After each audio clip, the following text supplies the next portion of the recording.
love that you use the aloha today. That's amazing. I feel like it just brings a whole new energy when you start the conversation that way. I love that. Yes, because you're in Hawaii. Beautiful, beautiful Hawaii, right? I'm very, very blessed. Yes. That's I get awesome. comments a lot like, oh, wouldn't it be nice? I said, it is nice, and you could do it too. You really can. We came with 4 suitcases and just went for it. So it's totally possible. I love that. And I love to touch base on that. So let me just introduce you just real quick for those who are just joining us. I am so happy and blessed to be here with Sarah Foley. We are doing these calls every single week on right now Mondays at 3 p.m.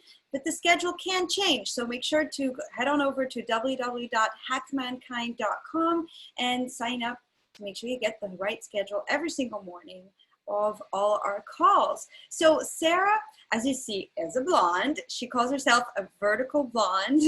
She's cheerful, incredibly optimistic. She's open-minded. She's an incredible wife, mother, writer, speaker, friend, blogger, sun worshiper, fitness fantastic, fan, and Miss Wheelchair Hawaii. She's the first runner-up Miss Wheelchair in America, recovering codependent survivor, thriver, and oh yeah, she's also a paraplegic. And in 2012, she was having the best day of her life. We talked about that right last week on our call, and your life just took a complete major detour. You were on an ATV that went off the trail, flipped over, broke your back, and damaged your spinal cord.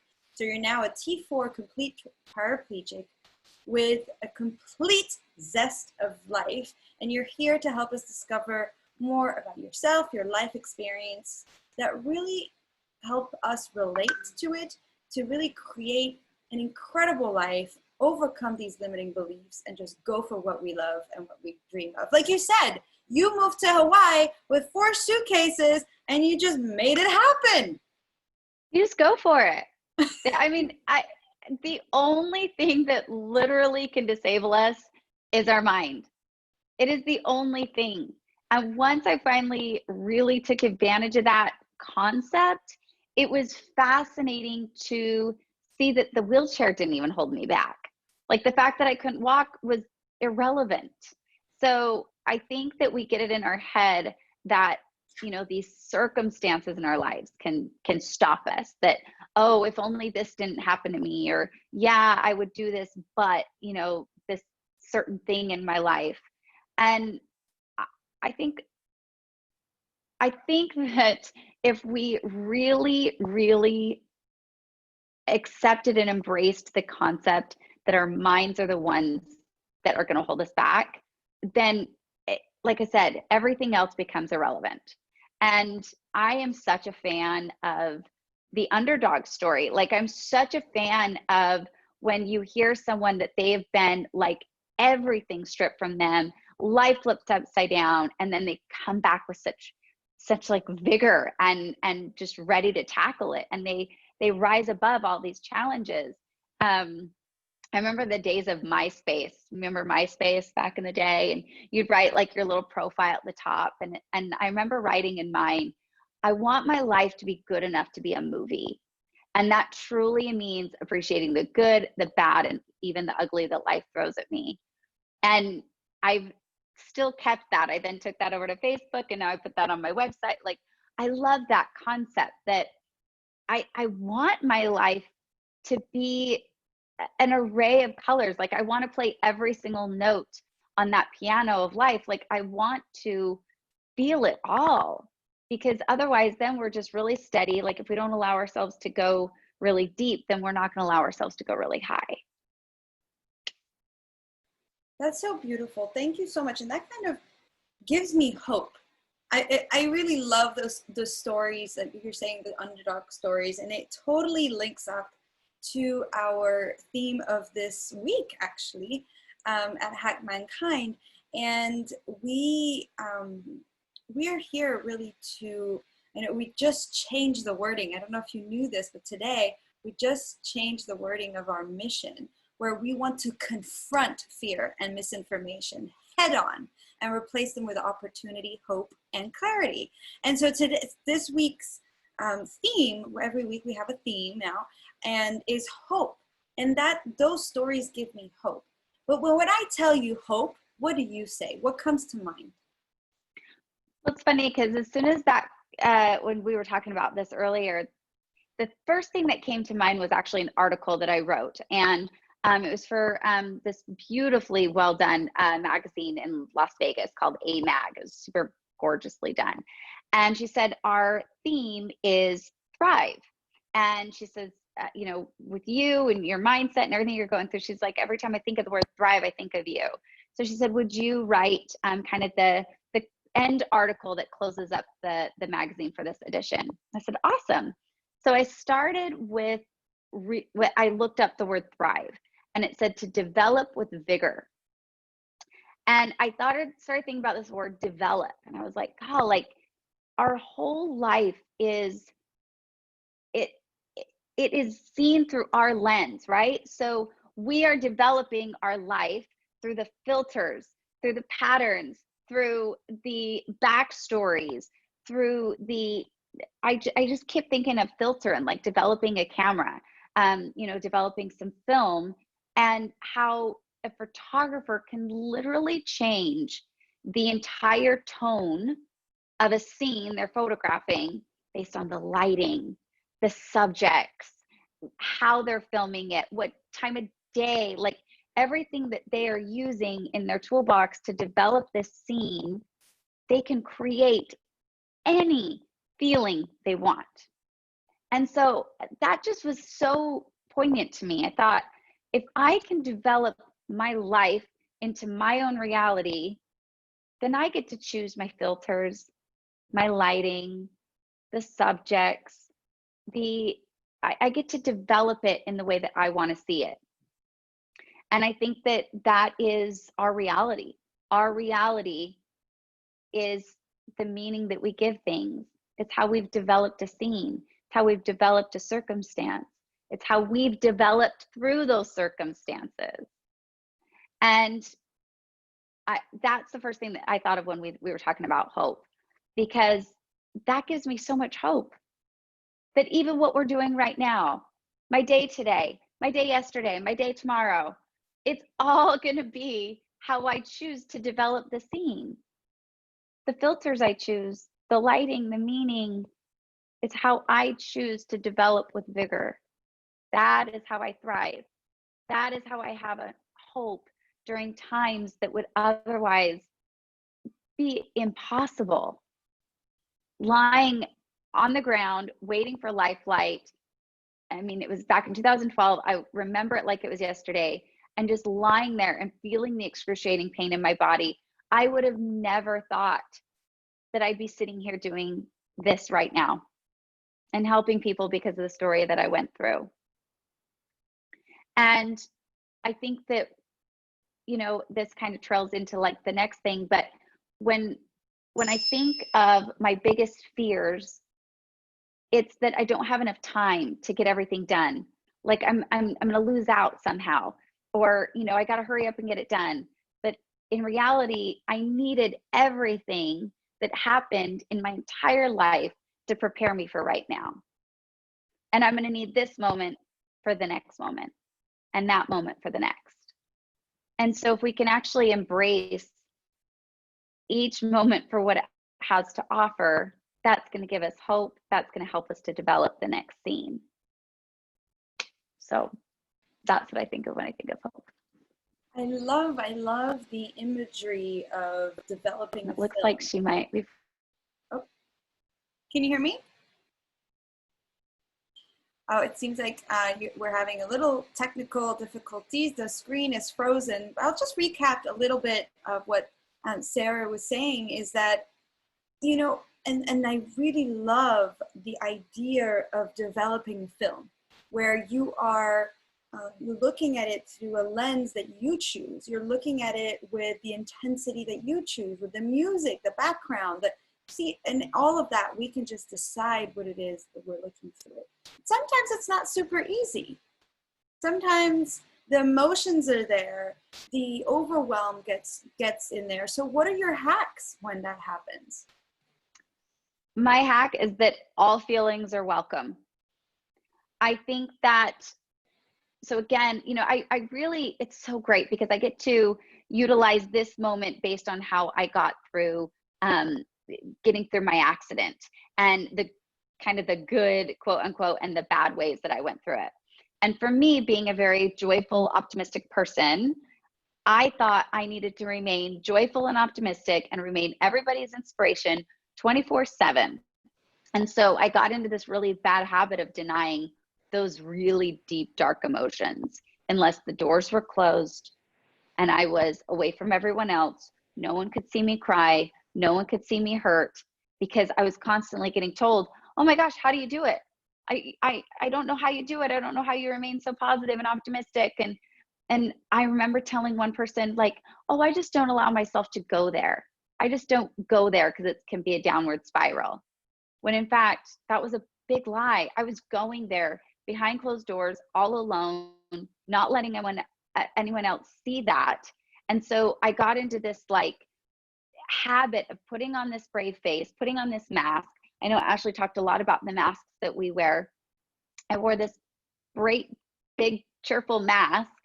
And then behind the mask, I was dying inside. But I thought that I wasn't allowed to feel those crappy emotions. Like I wasn't allowed to feel bad. I wasn't allowed to be sad. I was still alive. Like, how could you be mad if you're still alive? And I'd be like, that's crap. I'm not walking. Like, I don't feel pretty. I don't feel that I've got anything to offer. Like, what is the point? Why didn't I just die there? Like, why am I still here? And so I think that we can get in this really bad habit through the grief stage of denying the other things that are happening. Denial is such a big one. And I think that we see that a lot with people trying to just check out. Even me, I can become a workaholic sometimes where I'll get really focused on work to not have to deal with the other things that are going on. And so I think that people have their things where they check out. Netflix and chill. Hello. It's like it is hours of checking out. It is hours of just checking out. And, and then we can go into either good or bad things, checking out with food, checking out with alcohol, drugs, or over exercising, workaholic, these things that actually look good to the socially, acceptable things, where there's still us checking out. And so if we get into this habit of saying, right now, I'm feeling sad, I'm feeling distraught, and I'm going to welcome that. So in the type of therapy that I do with my therapist every single Friday, it's called IFS, it's internal family system, and it's also known as parts work. And so what you do is you kind of get to know the different parts of ourselves, right? Like we all have those different things inside of us that take over, right? We've got like for me, I've got an overachiever, but I've also got what I call my guilt gangster. And my guilt gangster will like knock me out at the knees every single time. I can feel really guilty for things. I can feel guilty for being a burden to people. I can feel guilty from taking attention away from them. And so I'll play small. So these different parts of us. And then if we get to recognize them as just a part of us, not all of us, that frees us up. So one really big moment in my healing process was, I remember sitting there with my therapist and just bawling. And I just said, I feel like I'm never going to be over this. Like, when am I going to be done healing through this? Like, I'm still dying inside. Like, I'm still so sad. Like, I still don't feel myself. Like, when am I going to be over this? And she looks at me and she says, there's a part of you that never will be over this. And at first, I hated her. I was like, how dare you? Why am I paying you money to come to therapy if I'm never going to be over this? And then I realized what she said, a part of you. There's a part of me, just like when we lose a loved one or going through this pandemic, there's a part of us that's not ever going to be over what happened. There's a part of us that's never going to stop being sad that a loved one is gone. But that's just a part of us.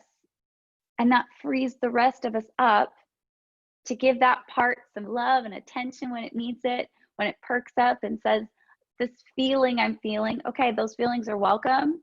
We get to allow that to pass through, allow that part to be sad or distraught or or overly joyful or whatever that part's feeling. And then the rest of us can then pick up and we can keep going on with our lives.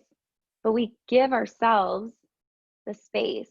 And for whatever reason, that was so freeing and liberating to me when it was just a part. I'm good.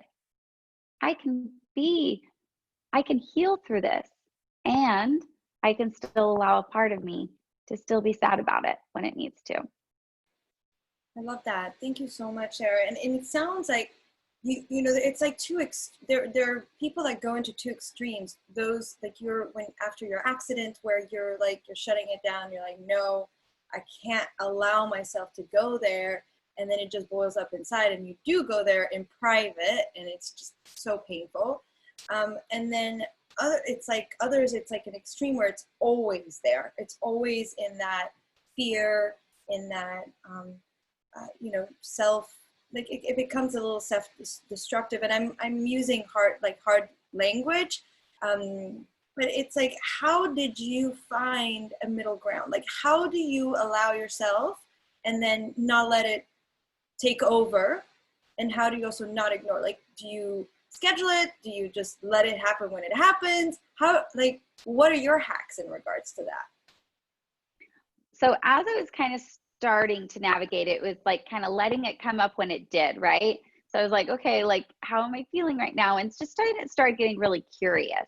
I would just kind of get curious of like, how am I feeling? And honestly, my biggest number one absolute hack of all time, the best sleep medicine, the best way to get through life is journaling. We cannot figure it all out in our heads. We cannot make sense of it. There's too much up there. Too many emotions running rampant. There is just too much, okay?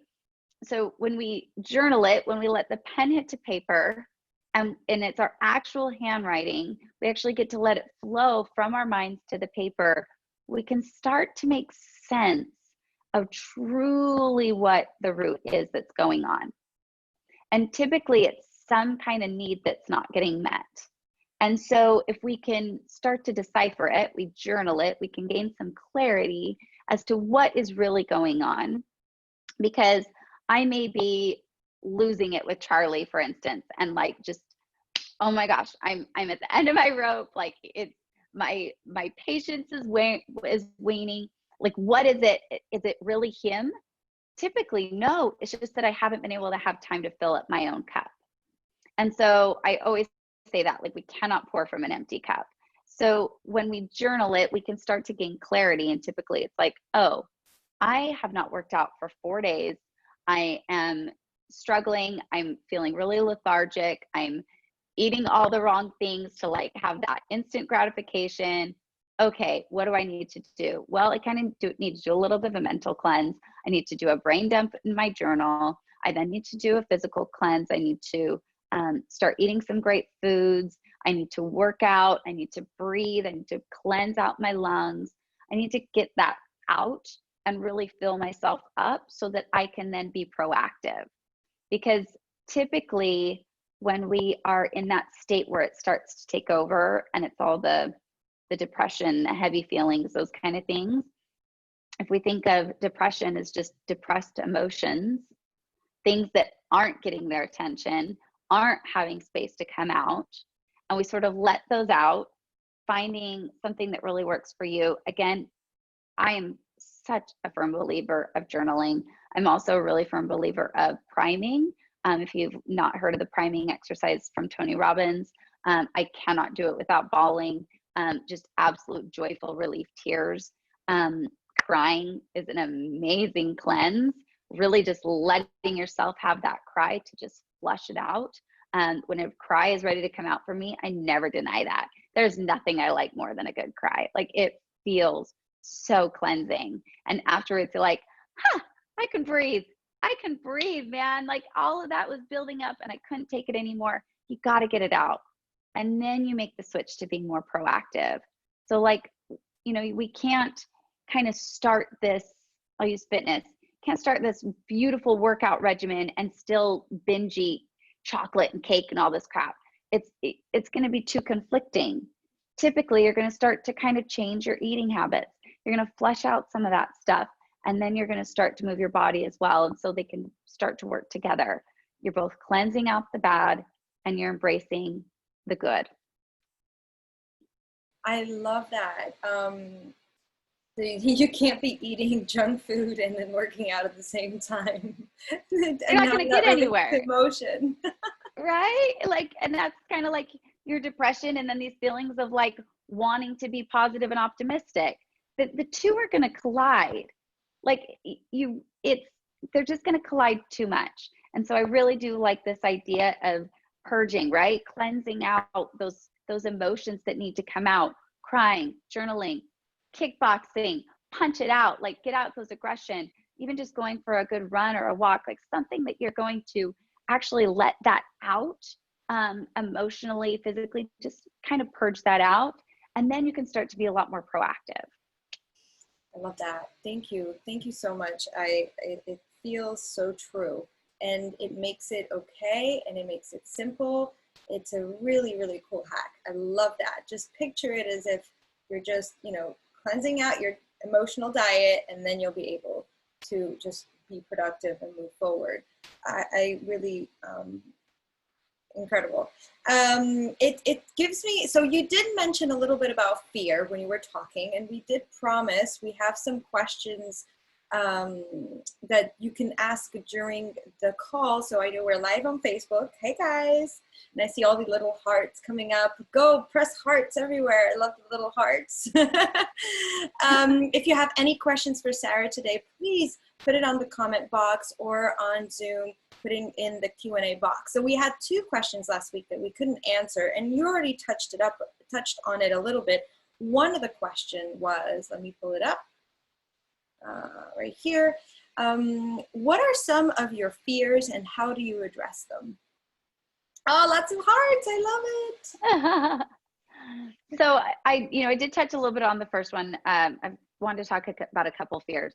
The first one was this idea of time, that I don't have enough time, that I should be further along somewhere. I'm out there trying to kind of compete with the ones on Instagram, and I feel, I'm 38. I feel like I've got kind of this younger following for whatever reason, but I feel like oh my gosh, I should be so much further ahead. Like I'm losing time, I'm getting older, whatever.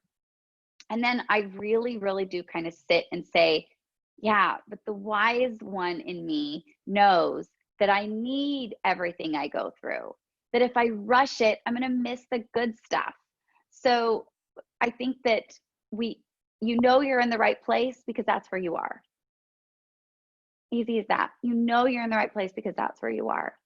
Everything that you need to get you to the next level, you're gaining right now. So don't rush that. Don't rush the juice, right? Like that, you're getting all the good stuff right now.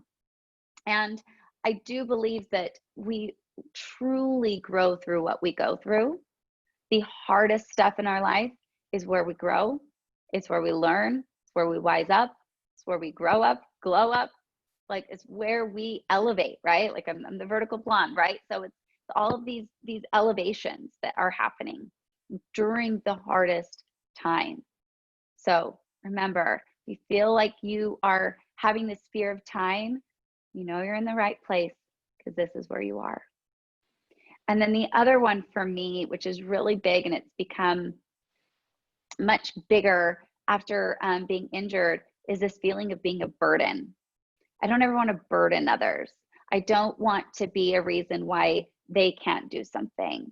And so this happens a lot, where I will want to go somewhere that, maybe some group of friends, like the beach is a perfect example. And getting across the sand, getting into the water, it's really, really hard. I cannot do it alone. I cannot do it alone, given what I've got right now. I don't have a good beach wheelchair. I don't have all these, they've got great gadgets, but you usually need a great deal of money to get yourself one as well. So there's a lot of great hacks out there. We were talking about this with some of my girls last week. One girl wanted to get across the snow, and they've got these little ski blades that you can put on the front of your wheels, your little front wheels, where you'll actually glide across the snow, and they can also work for sand. So we were talking about ways to hack this instead of having to purchase the expensive ones. And so I think that we can always really get creative. But back to the fear itself was, I don't want to burden people. I don't want to burden people with telling them that I'm having a bad day. I don't want to burden their day. I don't want to burden someone by saying, can we go somewhere else that actually has a ramp? Or are you going to be able to carry me up the stairs because there's not a ramp? Or can you carry me across the sand? Asking for help is like taking a knife into my own stomach. It is the hardest thing. It is so debilitating for me. It is something that truly disables me, because it disables these opportunities to go places. It disables this opportunity for connection with other people. But I feel disabled. I feel like I should be stronger. I don't need help. I can do it all by myself. I don't need anyone else's help. And so I don't want to burden other people by asking for help. Then I get the insight, Sarah, if you don't burden me with how these emotional feelings that you're feeling, how do I know that I'm not the only one then?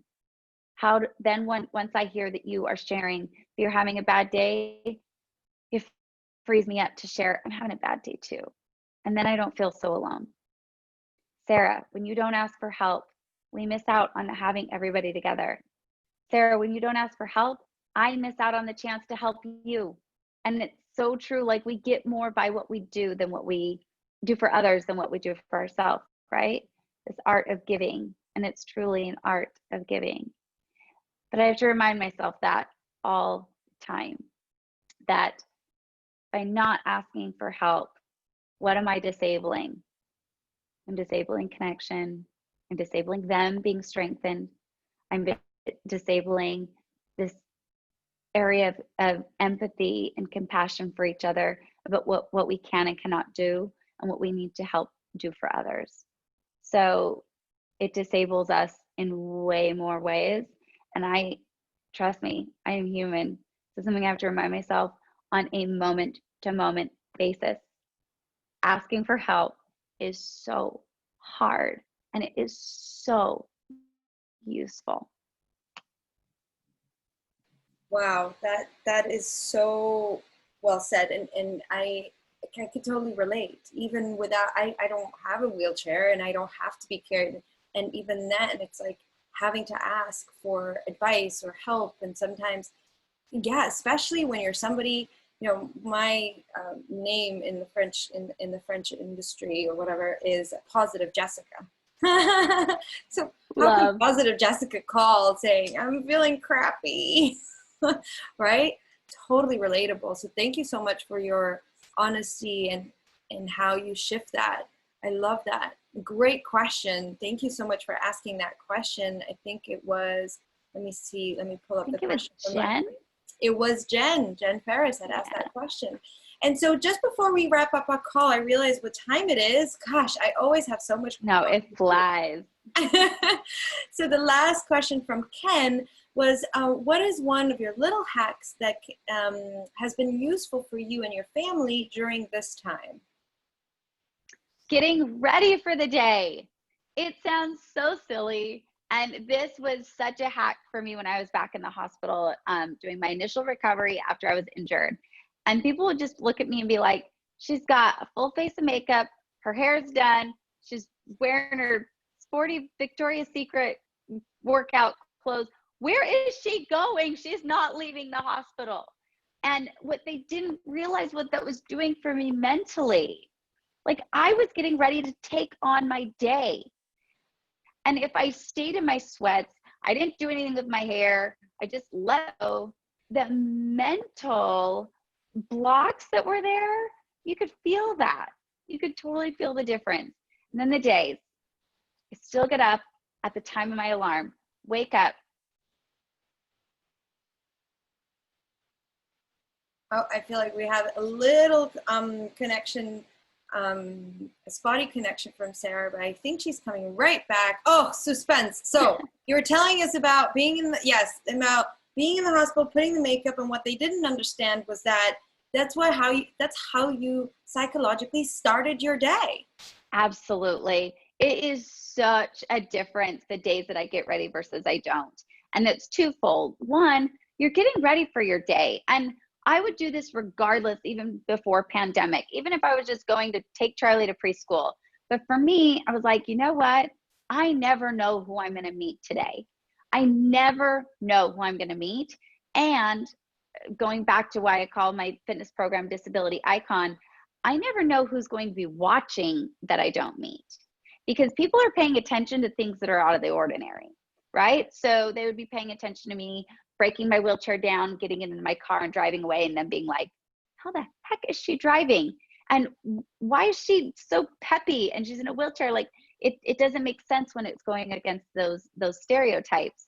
So when you get ready for the day, so take this with you post quarantine moments, but get ready for the day. You don't know who you're going to meet. Okay, those big opportunities are waiting, and people have to know that you are ready and you want to be approachable, and you can very well tell someone that cares about themselves, that is excited to be living life. You can tell the difference. It doesn't have to be a big glam face of makeup, but it has to be you setting a standard for you waking up and taking advantage of your day, getting ready, making yourself presentable. And then here's the second part of it. Impressions. It takes our brain like a seventh of a second to make an impression about a person, place, or thing. Okay, so when we're meeting someone new, we are making these impressions, and our mind does this in order to keep us safe, right? Is this person trustworthy? Is this person safe for me to open up to? Is this person someone I even want to be talking to? Our brain is making those judgments, not in a judgmental way, but in I'm making a judgment of this scenario right now. And that goes for us too. Every time we pass a mirror, we are making an impression about ourselves. Think about when you look in the mirror and you haven't taken care of yourself for a few days, and you look in the mirror and your mind is immediately going to everything wrong with this picture, everything that you want to change. And I can speak a lot more for women. I'm a woman, hello, but we are really judgmental with ourselves. We're so critical with ourselves. Imagine flipping that script and you getting ready for the day, and you look in the mirror and saying, I love that person staring back at me. She is ready to take on life. She is ready to do this. She's looking her best. She's feeling her best. She is her best. She's trying to be her best. That conversation you're having with the person in the mirror has completely changed when you make a good impression on yourself. And I got this kind of this criticism when I was competing there for Miss Wheelchair America. And this was part of my platform. I was being a disability icon. And some of the girls were saying, oh, Sarah's just about like beauty and makeup and stuff. No, it's skin deep. It's deeper than that. It's not about the makeup. It's about the time and the attention and the energy you're giving yourself to be your best. I've seen a lot of beautiful people. And when I say beautiful, I mean that they are like doing the work inside. They're making that impression on themselves, that don't wear a stitch of makeup. Okay, it's not the makeup. It is about how you are presenting yourself to the world. A lot of that is going on behind the scenes. That's going on inside your heart, your soul, your mind. And then it's also going on by what you're putting out to the world. And I don't know about you, but I don't want to miss out on any opportunity that comes my way. Oh, I love that. And a little secret, when we did our call last week, I told Sarah, like, you know what, I'm going to step it up a little. I've been in this like quarantine, chill mode, no makeup. And I was like, you know what, I'm going to step it up. And subconsciously, I think that's what you radiate. You radiate that wellness and that self-care and self-love, because that's what it is really. It's telling your body, I matter. I'm important too. And you're setting yourself up for success for the rest of the day. I love it. I love that. So I encourage everybody to follow all of Sarah's hacks. And unfortunately, I see the time. We're running a little late. Sorry. Okay. It's always a pleasure.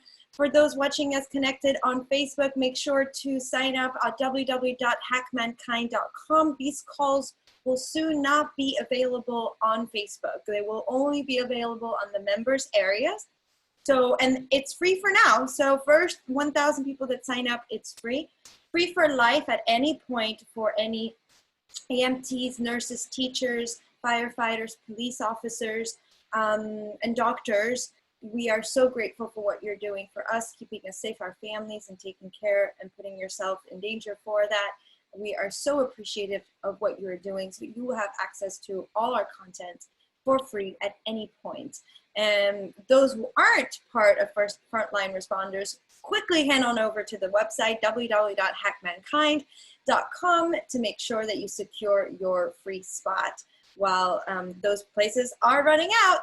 So make sure to catch Sarah every Monday at 3 p.m. Eastern Time, and along with all our wonderful panelists and calls and angel calls. And we have an incredible schedule for tomorrow. So head on over there, and first thing in the morning, you'll receive your schedule for the day. Don't have to attend all the videos. Attend what works, what resonates for you. Just make sure you head on over there and you have access to it. Thank you so much, Sarah. This was beautiful, amazing closing thoughts with your amazing hack. I will definitely be doing more of that and making it a priority. Get ready, make yourself look incredible, take care of yourself, and let's keep going. Happy Monday, everybody. Absolutely. I love you guys. Aloha. Thank you so much for having me on here. And, you were saying, you matter too. You should be the most important person to you. You are the most important person. Treat yourself that way. Love yourself and live vertically. Thank you guys so much. Love you. Bye.